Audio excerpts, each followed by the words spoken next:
Welcome to online classes of Shivaji Group of Institution. Myself R.V. Verma. पिछले lecture में आप लोगों ने रासायनिक बल गतिकी के अंतर्गत अक्रियावेग किसे कहते हैं, अक्रियावेग या क्रिया दर को प्रभावित करने वाले कारक कौन से हैं, इसके साथ साथ विशिष्ट अक्रियावेग या वेग स्थिरांक क्या है और उसका मात्रक क्या है, ये आपने पढ़ा। आज के लेक्चर में आप पढ़ेंगे अक्रिया की आणविकता और अक्रिया की कोटि क्या है। इसके साथ साथ अक्रिया के आणविकता और कोटि में क्या अंतर है, शून्य कोटि की अक्रिया एवं प्रथम कोटि की अक्रिया के लिए वेग स्थिरांक समीकरण व्यंजक क्या है। इसी क्रम में वेग स्थिरांक का ताप गुणांक क्या है, इन बातों की आपको जानकारी करना है। तो आइए सबसे पहले वेग स्थिरांक का ताप गुणांक क्या है।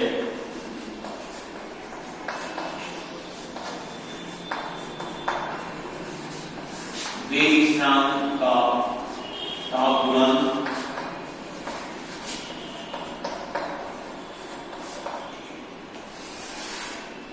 temperature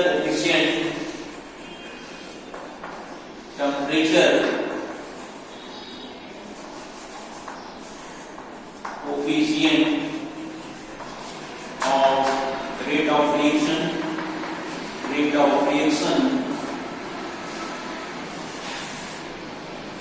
तो वेग स्थिरांक का ताप गुणांक क्या होता है, इसको ध्यान दें।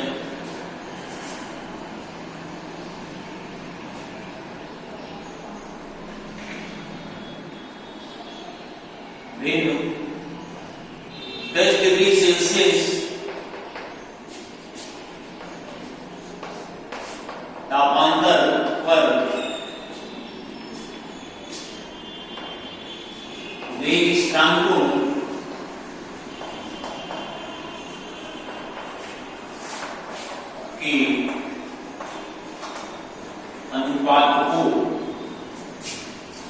के अनुपात को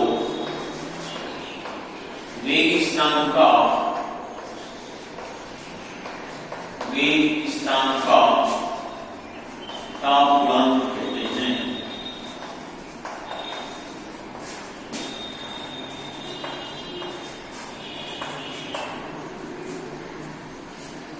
दस डिग्री सेल्सियस तापांतर पर वेग स्थिरांकों के अनुपात को वेग स्थिरांक का ताप गुणांक कहते हैं। तो आइए इसमें वेग स्थिरांक का ताप गुणांक बराबर है, ध्यान देना है आपको। ये आपका आता है इसमें T प्लस 10 डिग्री सेल्सियस पर वेग स्थिरांक का मान बटे T डिग्री सेल्सियस पर वेग स्थिरांक का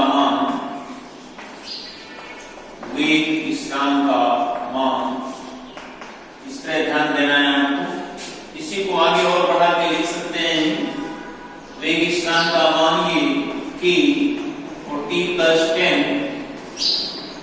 और ये अपान की और ये T, इस तरह से भी आप लिख सकते हैं। इसमें 80 डिग्री सेल्सियस है, 80 डिग्री सेल्सियस और ये 30 डिग्री सेल्सियस। इसी क्रम में ये सीधे आ जाता है आपका, और ये लगभग 2 से 3 गुना बढ़ जाता है। 10 डिग्री सेल्सियस तापांतर पर यदि किसी अक्रिया का वेग स्थिरांक निकाला जाता है तो भिन्न भिन्न ताप पर जो वेग स्थिरांक का अनुपात आता है वो 2 से 3 गुना बढ़ जाता है। पहली स्थिति में, सामान्य स्थिति में जो वेग स्थिरांक निकलेगा ठीक 10 डिग्री सेल्सियस तापांतर पर जब निकालेंगे उसे अपक्रिया का वेग स्थिरांक, तो प्रारंभिक वेग स्थिरांक की तुलना में लगभग 2 गुना से 3 गुना बढ़ जाता है। ये इसका तात्पर्य है। तो ये है टेम्परेचर कोएफिशिएंट, वेग स्थिरांक का ताप गुणांक क्या है। इसी क्रम में अब आपको पढ़ना है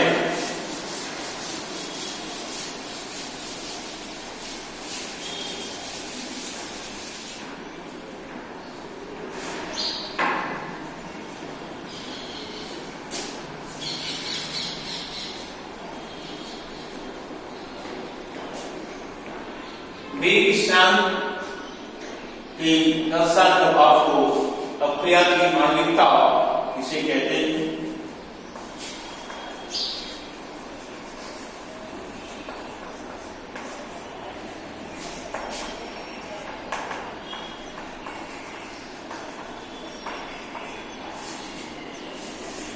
अपक्रिया की आणविकता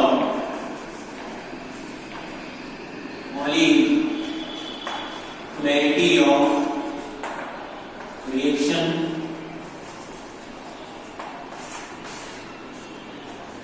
आइए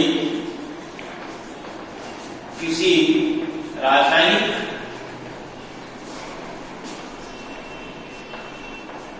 अपक्रिया की प्रथम पद में भाग लेने वाली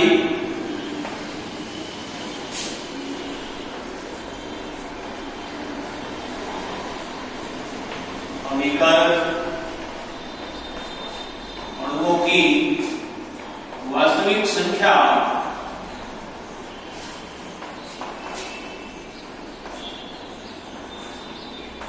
अपक्रिया की आणविकता कहलाती है।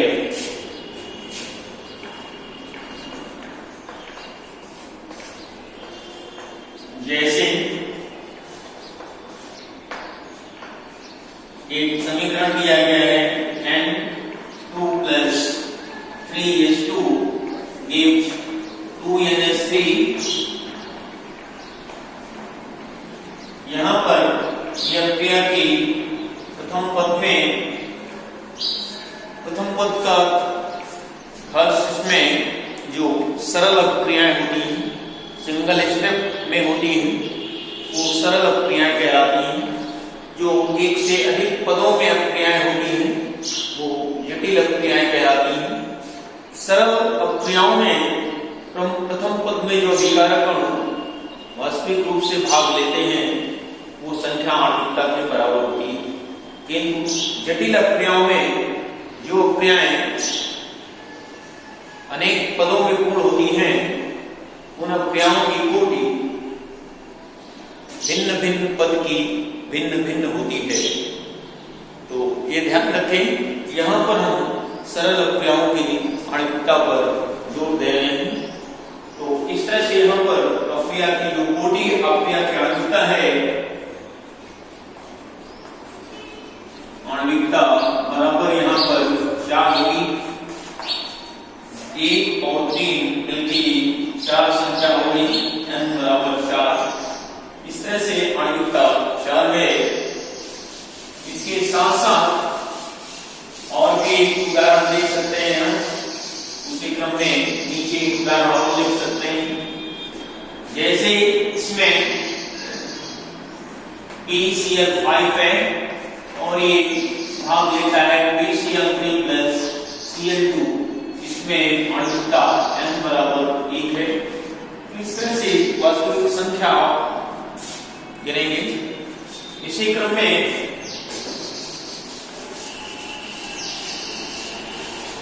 अब आता है अपक्रिया की कोटि क्या है।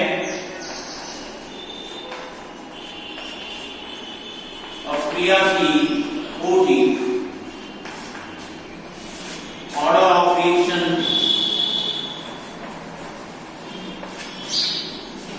ऑर्डर ऑफ रिएक्शन क्या है।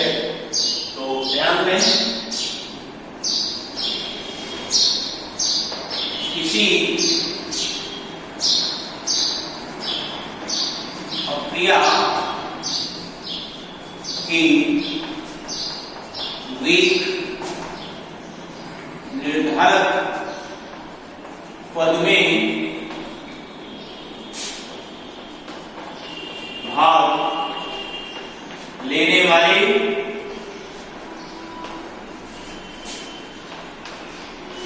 अणुओं की संख्या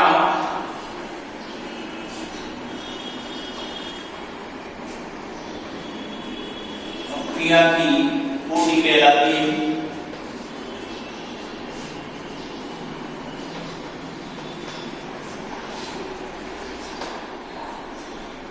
इसके वेग निर्धारक पद में भाग लेने वाली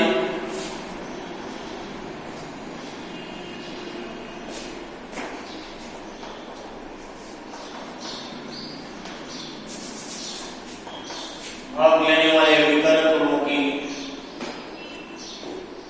संख्या अक्रिया की कोटि कहलाती है। या इसी में आप अथवा करके और देख सकते हैं,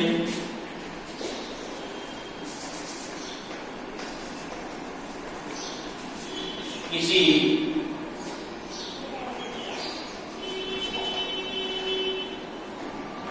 अक्रिया की वेग समीकरण में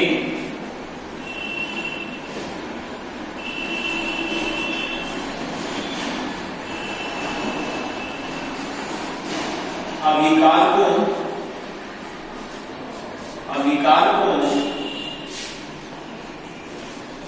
की सांद्रता पदों पर लगी धातु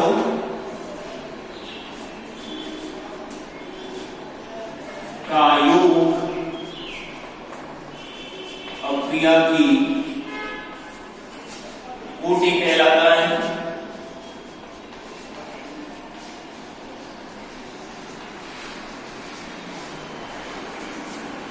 तो इस तरह से दो परिभाषाएं हो गई है। इसी में हम आपके सामने उदाहरण लिख रहे हैं।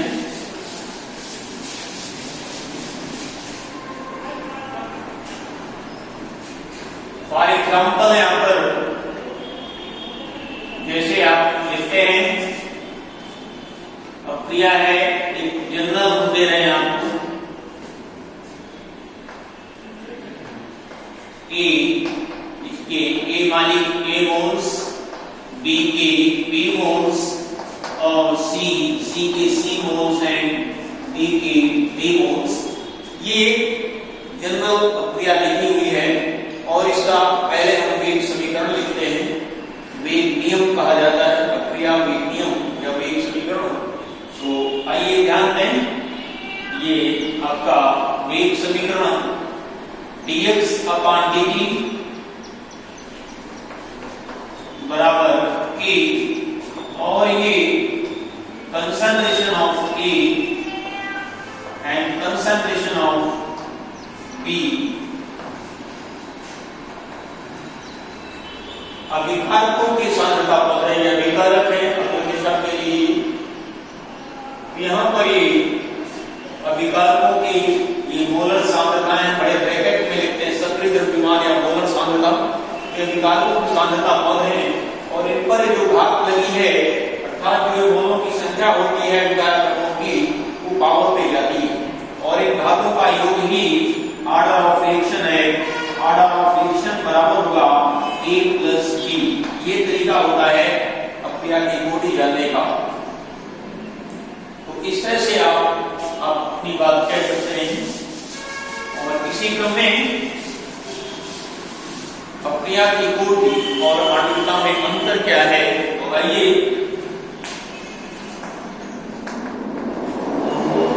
अक्रिया की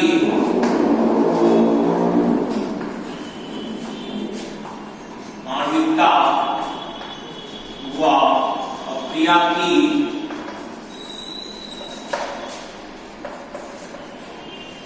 कोटि में अंतर, यहां कॉलम बना लेंगे और कॉलम में आप देखेंगे ये है आणविकता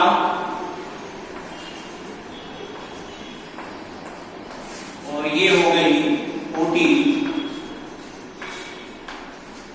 अक्रिया की कोटि है ये और ये अक्रिया की आणविकता है। सबसे पहला अंतर जैसा कि आपने डेफिनेशन पढ़ा है तो यहां पर नंबर 1 लिखेंगे,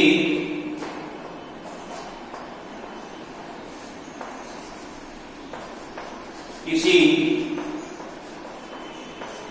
सरल अक्रिया की प्रथम पद में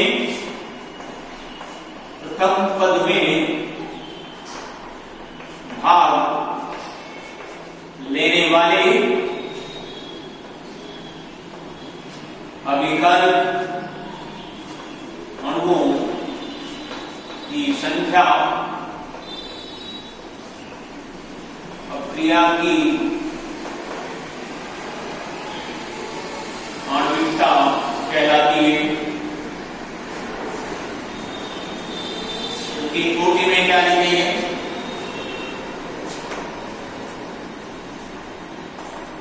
अक्रिया की वेग निर्धारक पद में भाग लेने वाले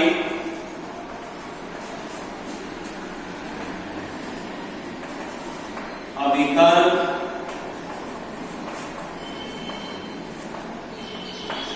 अणुओं की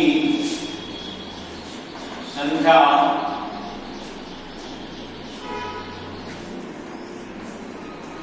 अक्रिया की कोटि कहलाती है।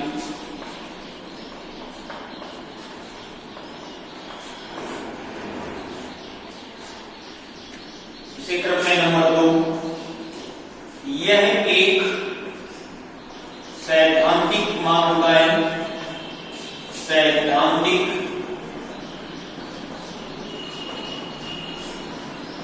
मान है ये नंबर 2। यह एक प्रायोगिक मान है,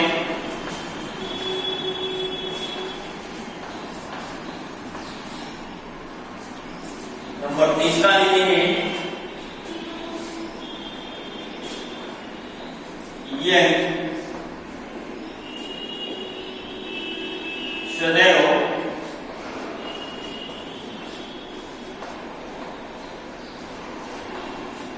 धन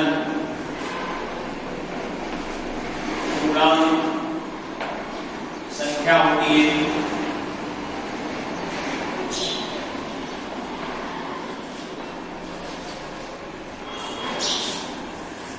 यह धनात्मक ऋणात्मक पूर्णांक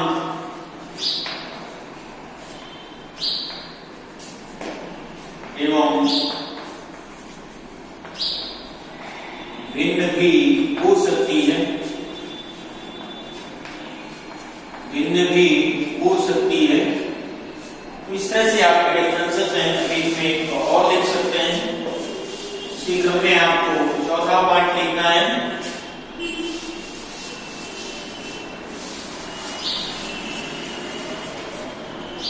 नंबर 4 है, यह कभी शून्य नहीं होती,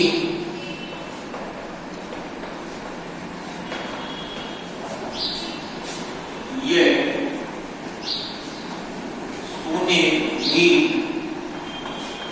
हो सकती है, यह शून्य भी हो सकती है। इस तरह से इसके 4 डिफरेंसेस हैं।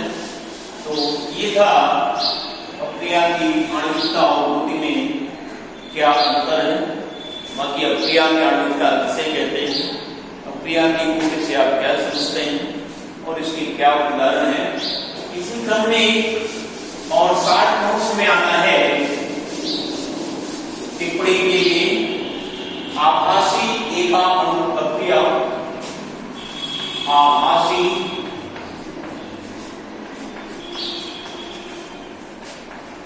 E का अणु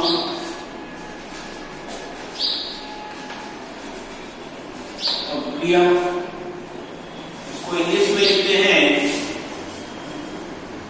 स्यूडो यूनिमॉलिक्यूलर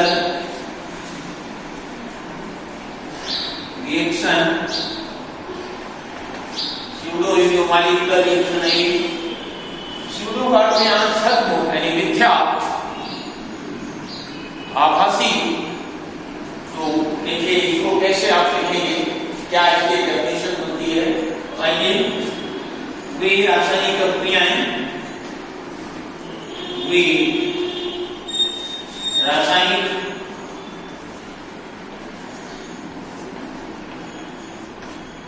क्रियाएं इनकी कोटि एक, इनकी कोटि एक व आणविकता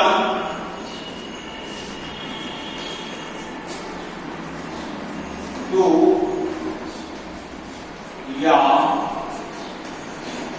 दो से अधिक होती है,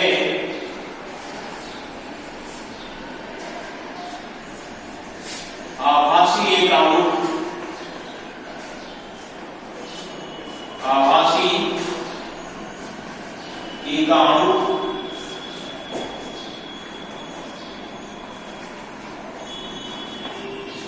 अभिक्रिया कहलाती है। ये आभासी अणु अभिक्रिया की परिभाषा होगी। इसी क्रम में इसका एक उदाहरण भी आप लोग देखेंगे। उदाहरण के लिए ध्यान दें, जैसे यहां पर एक C12H22O11, ये सुक्रोज है जो खाने वाली चीनी होती है, यानी चीनी, इसका जल गठन कराया जाता है और ये ग्लूकोज और एक अणु ग्लूकोज एंड फ्रक्टोज। यहां पर ये जो जल का अणु होता है किसी भी प्रक्रिया में, जल का अणु, ये इसमें दार्शनिक परिवर्तन नहीं होता है, ज्यादा मात्रा में रहता है। तो आणविकता में तो जल का अणु काउंट किया जाता है, किंतु कोटि में जल के अणु को काउंट नहीं किया जाता, क्योंकि अभिक्रिया का वेग जल की सांद्रता परिवर्तन पर निर्भर नहीं करता। ये इसका अर्थ है यहाँ पर। इसलिए जिन अभिक्रियाओं में जल विकारक अणु के रूप में है वो आभासी होती है, कोटि एक होना चाहिए, किंतु आणविकता 2 या 2 से हो सकती है। तो ऐसे अभिक्रियाओं में आणविकता यहाँ पर 2 है। इसका आइए पहले वेग समीकरण लिखना है। वेग नियम या वेग समीकरण किसी भी प्रक्रिया का कैसे लिखते हैं, उसके लिए ये वेग समीकरण dx/dt बराबर k और ये concentration of sugar 12 and O11 और इसी साथ ये वाटर का लिखेंगे। यहाँ पर घात 0 लगा देंगे, यहाँ कोई भी घात नहीं लगी, इसका मतलब 1 है। अब इसकी कोटि आपको निकालना है, 1 और 0 मिलके, तो ऑर्डर ऑफ रिएक्शन यहाँ पर ऑर्डर ऑफ रिएक्शन 0 + 1 बराबर 1 हो गया। और ये आणविकता बराबर है, आणविकता बराबर ये इसकी 2 हो जाएगी। तो इस तरह से आप ध्यान रखेंगे। इसलिए ये आभासी अभिक्रिया का उदाहरण हो गया। इसी क्रम में एक उदाहरण और भी दे सकते हैं। एथिल एसीटेट का जल गठन करते हैं, ये आपके नंबर 2 डालिए। ये एथिल एसीटेट है C2H5 और इसका जल गठन किया गया है और इस तरह से एसिटिक अम्ल देता है और प्लस C2H5 एथिल अल्कोहल देता है। यहाँ पर भी ये अभिक्रिया का वेग समीकरण लिखेंगे।